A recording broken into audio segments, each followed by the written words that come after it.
Pramono Anung mengatakan Presiden Joko Widodo akan bertemu semua ketua umum Partai Koalisi Indonesia Hebat dalam waktu dekat. Namun ia menegaskan terkait reshuffle adalah hak dari Presiden dan Wakil Presiden untuk menentukannya.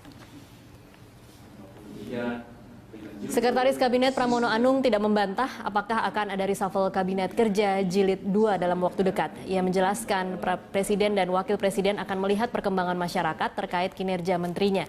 Ia menambahkan Sekretaris Kabinet dan Menteri Sekretaris Negara secara rutin melaporkan kinerja menteri kepada Presiden. Namun ia tidak memastikan apakah reshuffle tersebut akan dilakukan dalam waktu dekat. Presiden akan mengumpulkan semua ketua Partai Koalisi Indonesia Hebat untuk membicarakan masalah sosial politik dan APBN 2016. Tentunya Presiden dalam hal reshuffle kan kewenangan sepenuhnya ada pada Presiden.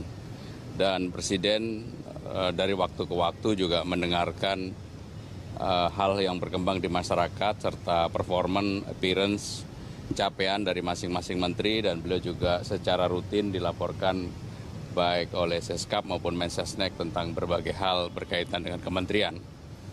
Nah, apakah hak kewenangan itu akan digunakan oleh Presiden dan kapan? Tentunya Presiden dan Wakil Presiden yang tahu. Karena sistem kita adalah sistem presidensial dan dalam hal ini tentunya Presiden akan memutuskan kapan itu beliau yang tahu. Yang jelas dalam waktu dekat Presiden akan bertemu dengan ketua-ketua umum partai KIH. Waktunya kapan hanya Presiden yang tahu dan yang mengatur. Tadi malam pertemuan Pak Zulkifli dengan Presiden semata-mata Pak Zulkifli diundang sebagai Ketua MPR yang hadir pada saat Presiden Finlandia. Jadi tidak ada pembicaraan itu.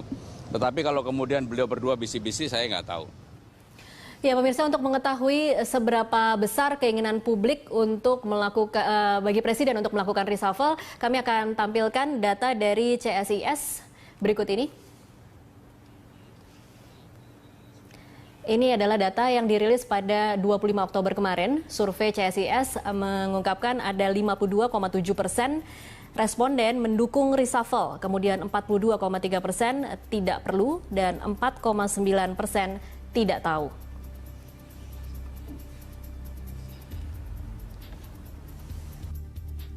Baik, saya akan langsung tanyakan ke Mas Hantayuda. Mas Hantayuda, sebenarnya kalau kita lihat angkanya cukup besar yaitu 52,7%, tetapi yang saya tanyakan di sini apakah kemudian persepsi perlu tidaknya reshuffle ini didasarkan oleh apa? Apakah memang popularitas ataukah kinerja atau seperti apa? Ya, itu kan secara umum ya, sama sebenarnya dengan survei Poltreking juga sekitar 40% sekian dukungan publik kepada Presiden untuk melakukan reshuffle. Itu tentu adalah keinginan publik agar kinerja pemerintahan itu meningkat. Jadi betul-betul dalam rangka untuk meningkatkan kinerja. Kalau misalnya basisnya evaluasi menteri per menteri mungkin iya. Itu ada bias dari popularitas menteri. Karena belum tentu publik tahu kinerja menteri secara keseluruhan atau kenal.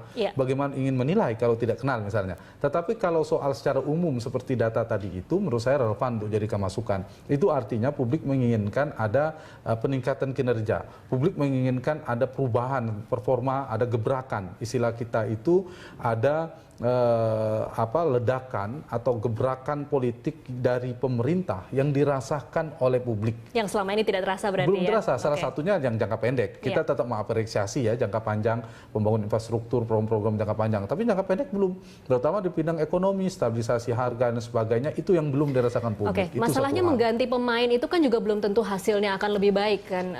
Asal dilakukan betul-betul. Kalau penggantian pemainnya hanya sekedar saja, asal kalau misalnya mengganti saja punya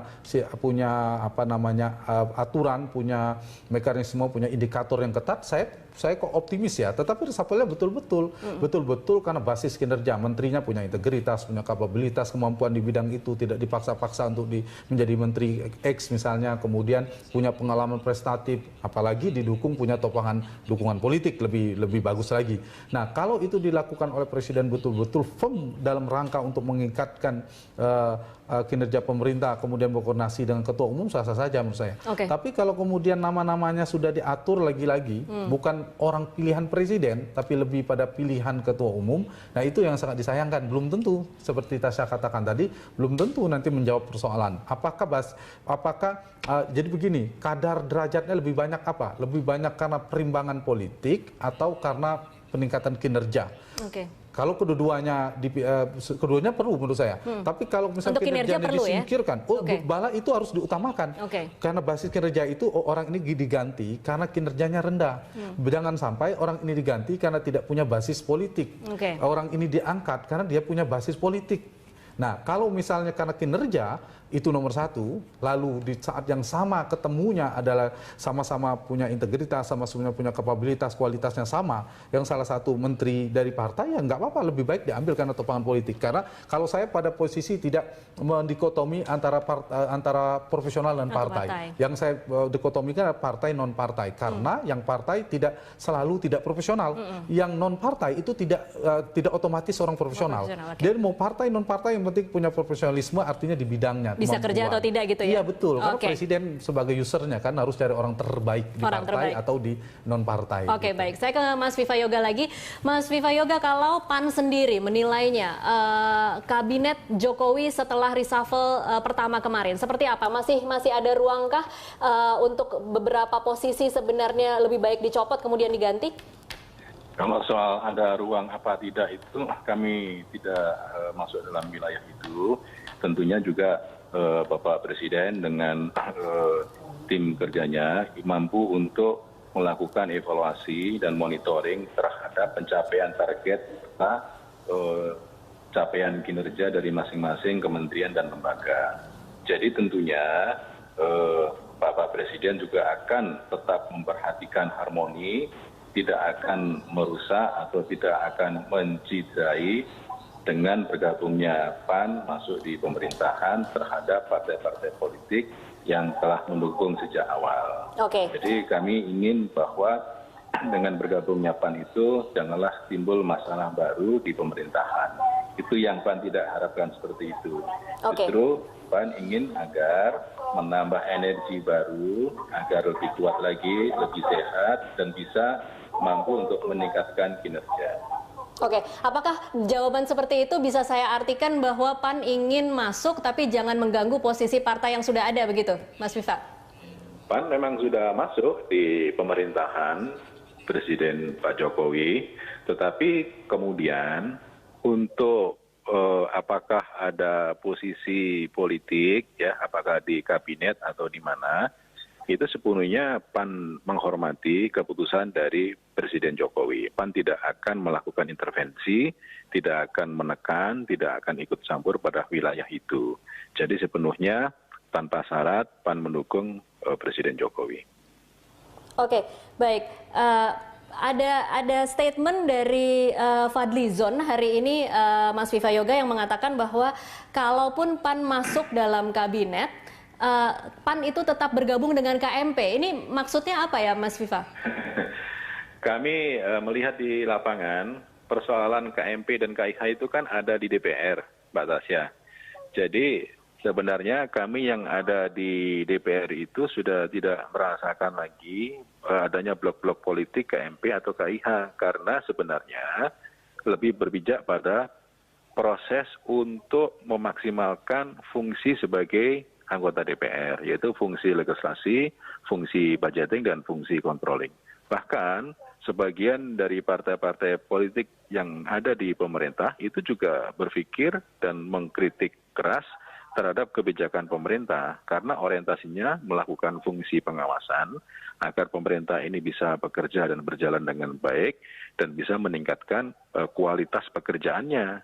Jadi seluruh anggota DPR, apakah partainya ada di dalam pemerintahan atau di luar pemerintahan, secara konstitusional seluruhnya menjalankan 3 fungsi, yaitu fungsi legislasi, fungsi budgeting, dan fungsi controlling. Oleh karena itu, pasca Pilpres, saya rasa sudah tidak relevan lagi kalau berbicara soal blok-blok politik seperti itu di DPR. Cuman karena media seringkali mengungkit-ungkit masalah itu, tapi kenyataan realitas politiknya yang ada di DPR tidak seperti itu. Oke, baik. Jadi sebenarnya saat ini memang PAN itu sudah tidak ada di KMP begitu ya Mas Viva? Itu makanya PAN tidak menganut blok-blok politik seperti itu. Sekarang posisi politiknya bahwa PAN itu bergabung dengan pemerintah. Persoalan blok itu kan pasca Pilpres. Saya rasa kategori atau blok-blok itu untuk membangun bangsa ke depan itu agak berbahaya sedikit itu. Itu. Oke, baik Mas Viva, tahan dulu. Kita akan break lagi, kita akan sambung lagi nanti di segmen selanjutnya. Pemirsa tetaplah bersama kami.